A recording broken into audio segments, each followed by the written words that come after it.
Brought to you by GTA, your island, your network.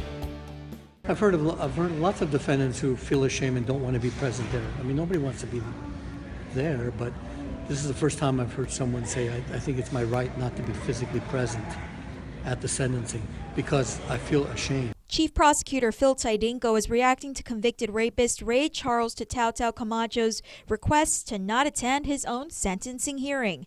Camacho's justification?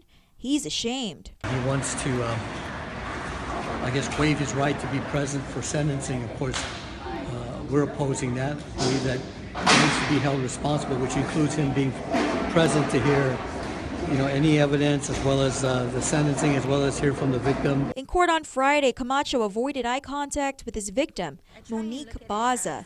Back in 2012, Camacho hid in the back of Baza's car while she made a quick trip into the bakery.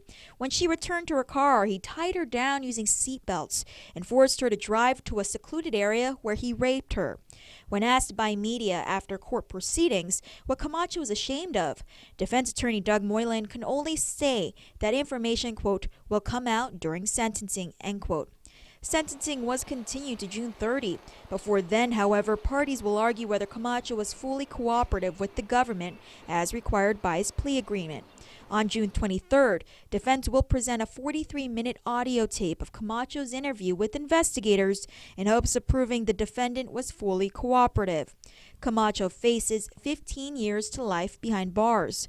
Until then, Baza waits for justice. It's obviously not fair to me. I mean, you might be ashamed, but I mean, I'm the one that has to keep coming back as well, and this is something that you did to me. So, I mean, I agree with the judge when, he has to be there. I mean, he owes me that much to be there so that he can face me and I can say what I need to say. She has since used her experience to empower herself and others and launched a GoFundMe page to share her story in a full-length movie. To view the concept trailer, visit themoniquebazafilm.com. Reporting for Guam's News Network, I'm Crystal Paco. Brought to you by GTA, your island, your network.